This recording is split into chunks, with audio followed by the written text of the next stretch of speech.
Father, we thank you for your holy word, Father. And as we look to your holy word, I pray you will think through my mind, speak through my vocal cords, and touch the hearts of your people, beginning with me first and everyone here. In Jesus Christ's name, Lord. Amen. Last time we were studying chapter 12 and I couldn't finish it, so we'll get back to chapter 12 in the book of Revelation.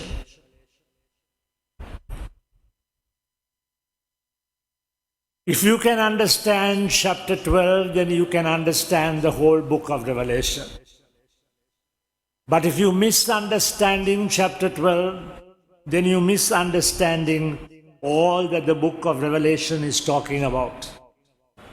So we'll come to Revelation 12, and I'm going to go a little slowly. My wife said I was speaking a little too fast, so I'll take her advice and go a little slowly. Bear with me. Revelation 12 and verse 1. And there appeared a great wonder in heaven. A woman clothed with the sun and the moon under her feet, and upon her head a crown of 12 stars. We find in Revelation 12 and verse 1, it talks of a great wonder. In Revelation chapter 12 and verse 3, it says there appeared another wonder in heaven. Both wonders happen in heaven. But we'll go to the great wonder. What does it say? A woman. We must know in the Garden of Eden, it all started with a woman. When she desired to eat of the tree that she should not have eaten. And here in the last book of the Bible, God is talking of a woman. And it says the woman is clothed. In these days, when women clothe themselves so outrageously, we must know how a woman ought to be clothed. And it says the woman was clothed with the sun. Now what does the sun symbolize? And it says the moon under her feet. Now one thing we know, this woman can't be the Virgin Mary because she has died and gone to heaven. So it's not the Virgin Mary. Then what do we realize, or who is this woman? It can't be Israel because Israel is not found in heavenly places. It is only the church that is found in heavenly churches, places. So woman is none other than the church. Thank God He has given you a church. And we have to always praise God that we are in His church. But the church must have two things very, very specially. It says it was clothed with the sun and the moon under her feet. Now what is the sun? The sun, if you turn to Malachi chapter 4 and verse 2, it says the sun represents righteousness, even as Jesus is called the Son of Righteousness. So every church must have righteousness. Our land, so much of unrighteous things are going on. But do we partake of those unrighteous things? Or do we stand for the righteous things? When John the Baptist found Herod living with another man's wife, he didn't just shut his mouth. He opened his mouth and told him, Herod, what you are doing is wrong. And what happened to him? He had to pay for it with his neck. Today many people don't stand up for righteousness. Why? Because it costs you your life, even to the point of death. I praise God for people like John the Baptist, for all the disciples who were martyred except for John, because they stood up and contended for the way that was given to the people of God. Then we come to the next thing that this woman was clothed with. It says she was clothed with the sun and the moon under her feet. Now, what is the moon? The moon is nothing other than the grace of God. Today, when we look at the church must have righteousness and it must have grace. As someone once said, "Here go I, except for the grace of God." Paul, by the grace of our Lord Jesus Christ. Paul always talks about grace. So whenever you are being asked, how am I living? Say, I'm living by the grace of God. You are not living in your own strength, nor in the strength of someone else. You are living in the strength of the church of God. Now it says, coming to verse 2, or before that, it says she had a crown of 12 stars. Verse 1. She was clothed with the sun and the moon under her feet, and upon her head a crown of 12 stars. Now, what do the 12 stars stand for? There were 12 tribes, remember, in the Old Testament, and there were 12 disciples in the New Testament. In Acts 2:44 it says, and the church continued daily or steadfastly in apostolic doctrine. So the crown of 12 stars stands for a church that is founded on apostolic doctrine. What is apostolic doctrine? That which Jesus taught his disciples and his disciples taught us, and which we are also teaching you now.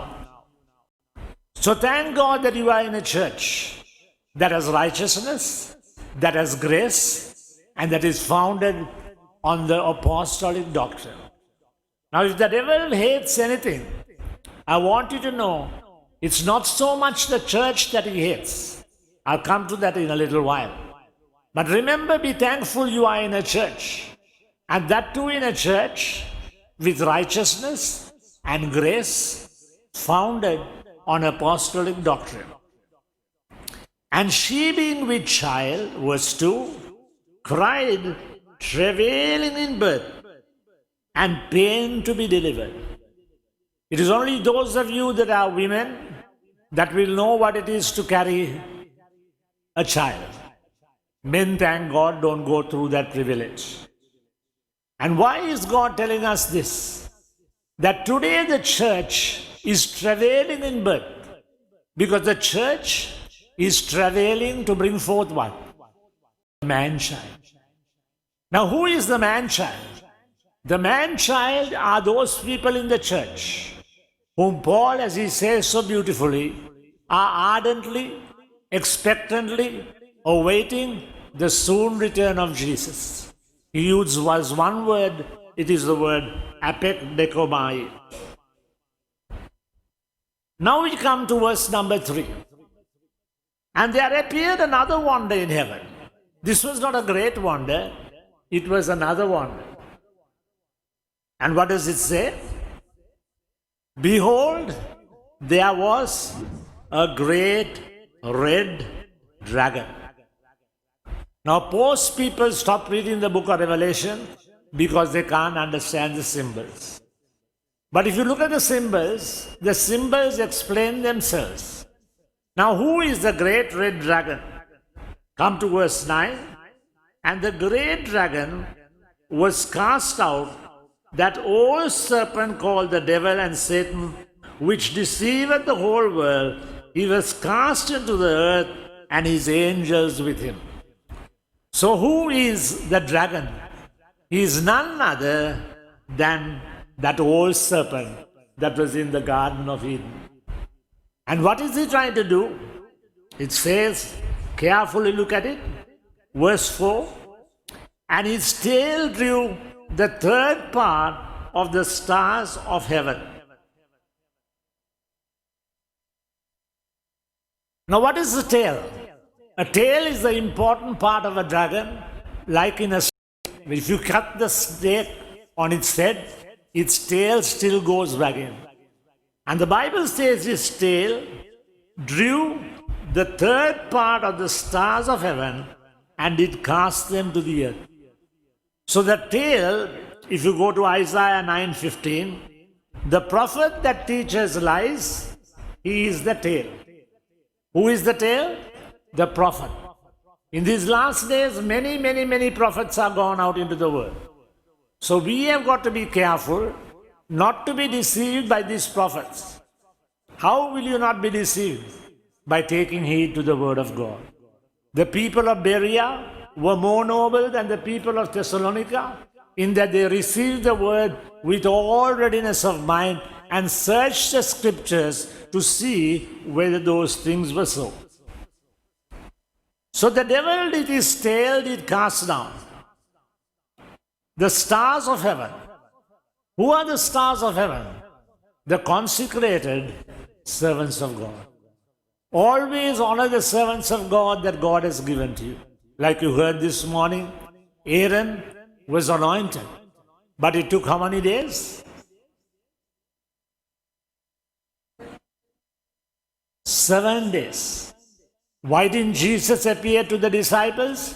He had also to pass the 7 days. So today when we look at everything, we know that Jesus appeared to Thomas on the 8th day. So what is God trying to tell us these things? Check all these things because these are the very last days. And he says in verse 4, with his tail he casts the stars of heaven to the earth, and the dragon stood before the woman. Who is the woman? The church. But the dragon is not standing to devour the woman.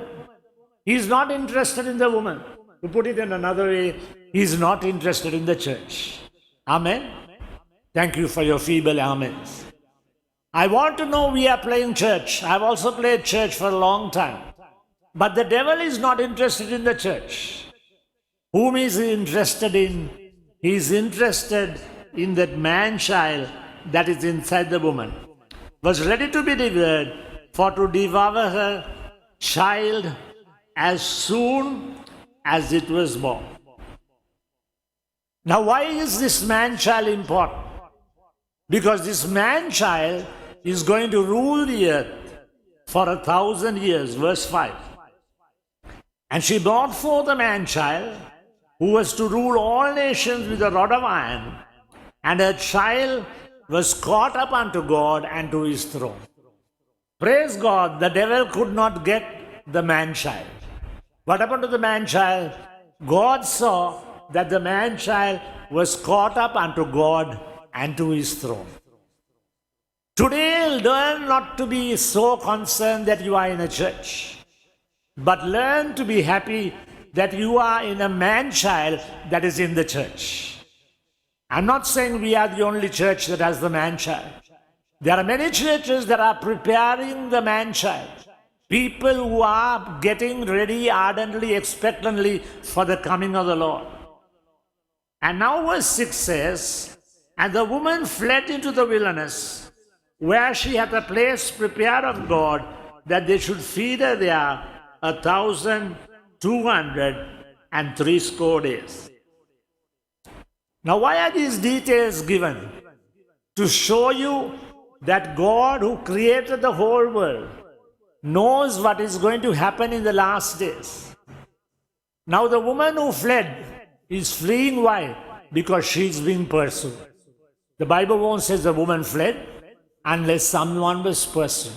Who was pursuing? The dragon.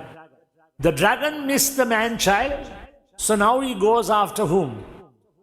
The woman, not the church. The remnant church. Because the church has been caught up to the throne of God.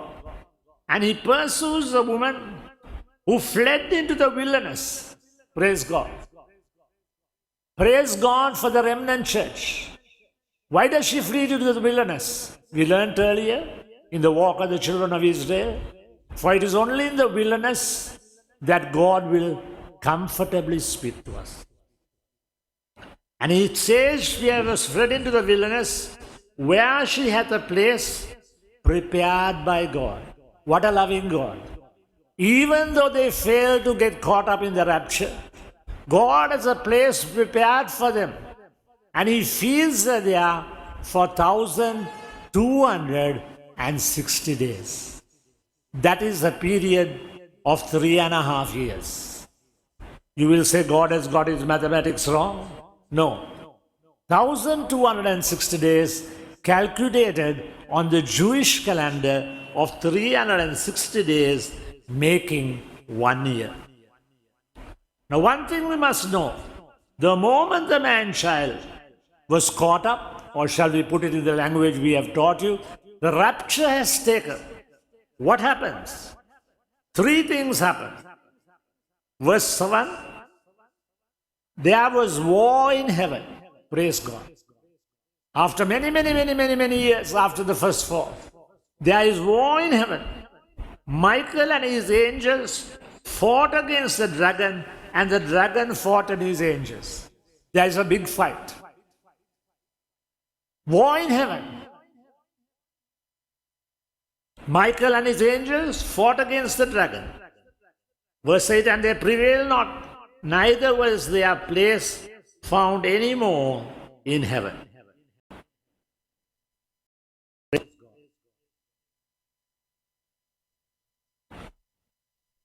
So we always want to know what happens to the fight, who wins. Come to verse 9. The great dragon was cast out, that old serpent called the devil and Satan, who deceived the world. He was cast into the earth. He was cast out into the earth, and his angels were cast out with him. Now you might say, I thought the devil was already on the earth. No. He was not on the earth. You remember when Jesus was tempted? What did happen? What happened? He said, if you will fall down and worship me, you can have all this to yourself. Jesus could have told him, go and fly a kite. I am in control of the earth, the devil has no right. But Jesus had yet not gone to the cross there. He was still on the earth. And it says, as only God can say it, and so beautifully it says, that the dragon was cast into the earth. Verse 10, and I heard a loud voice saying, in heaven, now is come salvation and strength, and the kingdom of our God, and the power of his Christ. For the accuser of our brethren is cast down, which accused them day and night. Glory be to God. Now here comes the battle. If you are not caught up in the rapture, what is the only thing you must do? You must remember that you will not take the number 666, or worship the dragon, or worship the false prophet, or the one world ruler who we later you will find we call the Mahdi. So there is a big battle going on. And the only way you can win a battle is if you will overcome. Verse 11, and they overcame him by the blood of the Lamb. Amen. How much we have to thank God for the blood of the Lamb.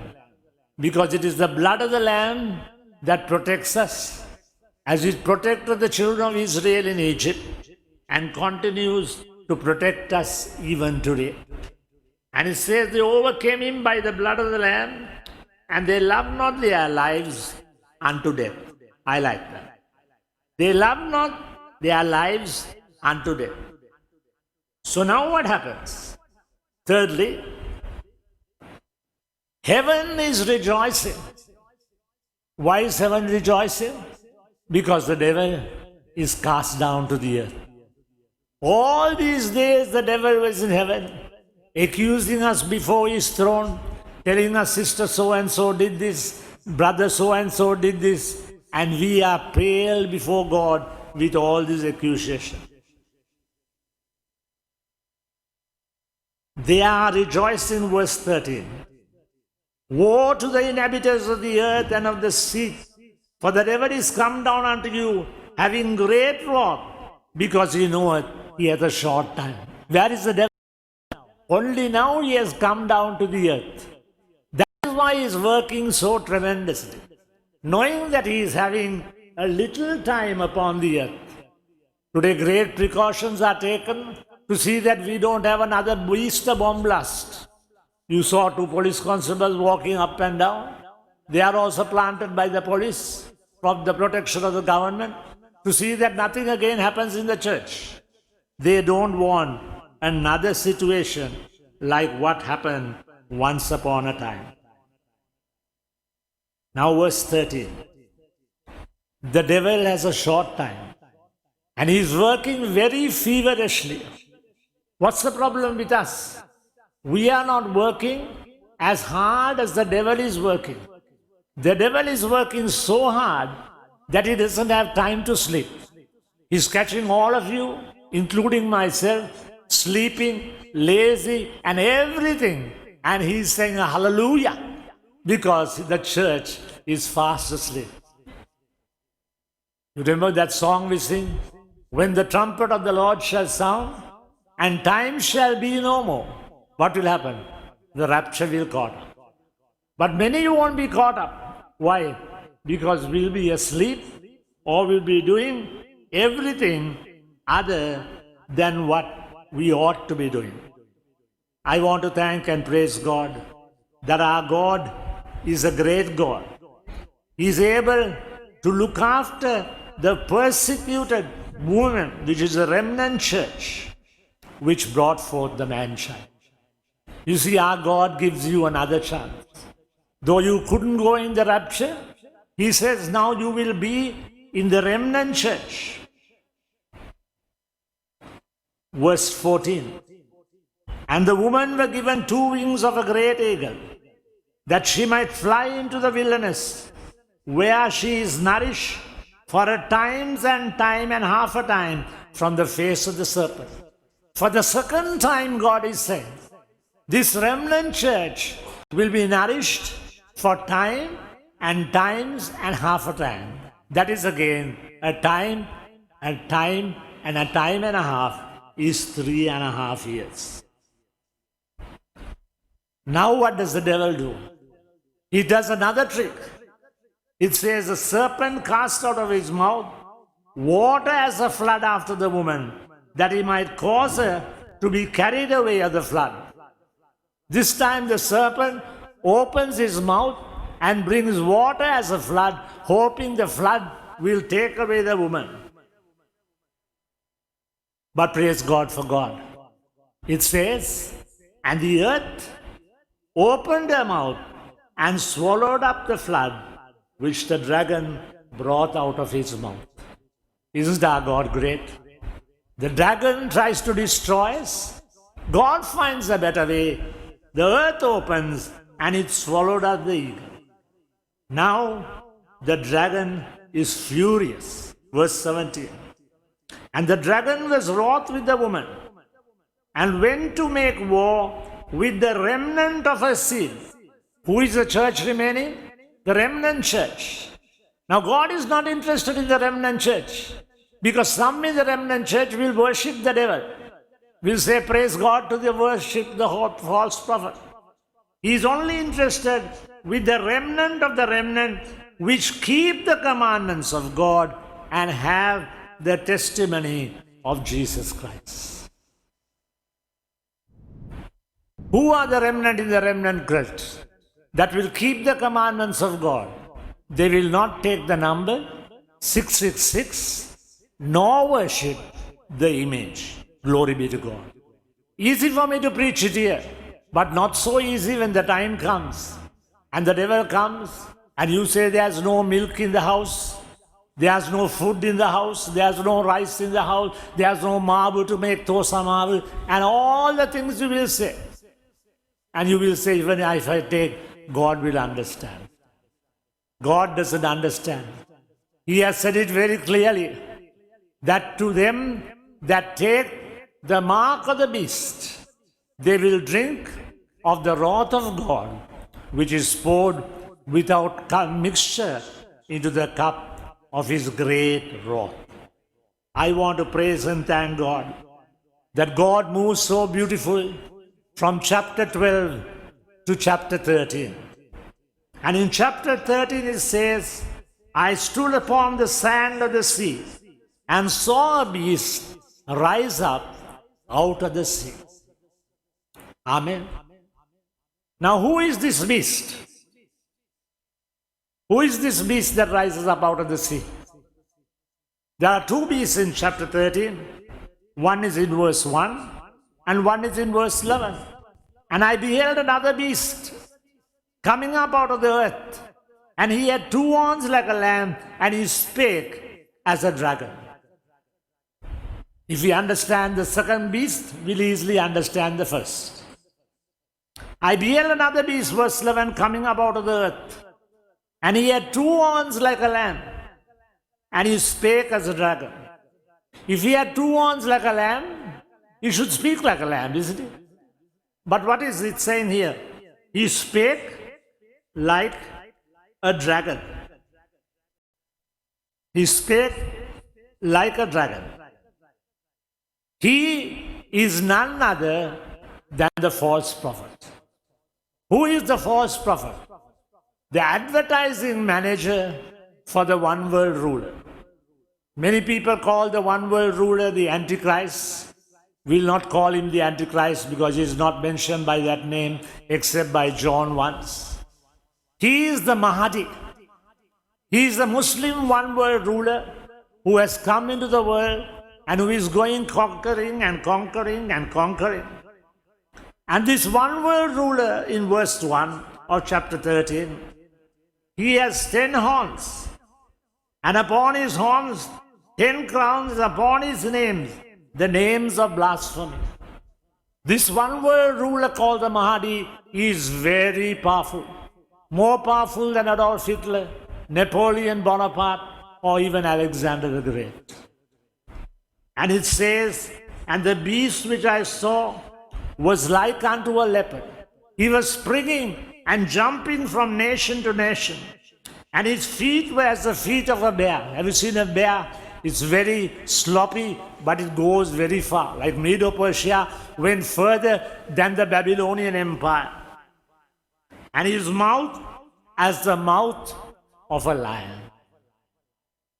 So in other words, this one world ruler has more power than the earlier one world ruler that we find in the image that Nebuchadnezzar had in Babylon. And how does he have this power? Verse 2, the dragon gave him his power, his seat, and great authority.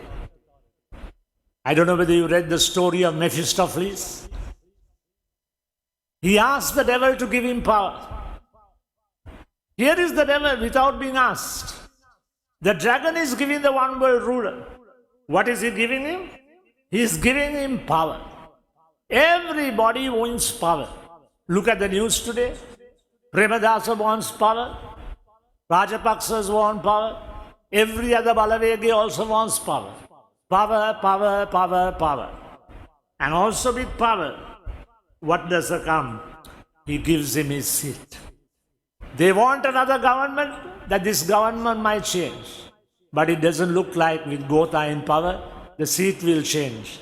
It will remain the seat of the Rajapaksas for many more years to come. And also great authority. They are telling us no flights are to come into Sri Lanka. Why are so many flights coming with so many people? Why? Because they want their votes. So today when we look at everything that is happening, we can see the great plan of God unfolding before our eyes. Then verse 3, and I saw one of his heads as it were wounded to death. Now this dragon is not a beast, it is a kingdom. So when we look at the world powers, what does it show us? That this Mahdi or this great ruler is wounded to death, and his deadly wound was healed, and all the world wondered after the beast. I will say, Pastor, that can't be. How can all the world wander after the beast? This is the wonder of the book of Revelation. Television was not on there. In other words, this one kingdom will almost be brought to the point of annihilation, but it will not die. And it will rise once again like a sphinx. And what happens? All the world will wander after the beast. We are living in those days. We have not come to those days. Today we are worried with a water cut. What and what don't we do when we have water cut? We'll gather all the water. We'll do all the cooking. But praise God, today our God is a great God who warns us of what is to come. And when all this happens, the deadly wound was healed and all the world saw it. What does verse 4? They worship the dragon. They didn't worship the Mahadi. They worship the dragon. Who is the dragon? The dragon is the devil. It is the devil today that is worshipped, which gave power unto the beast.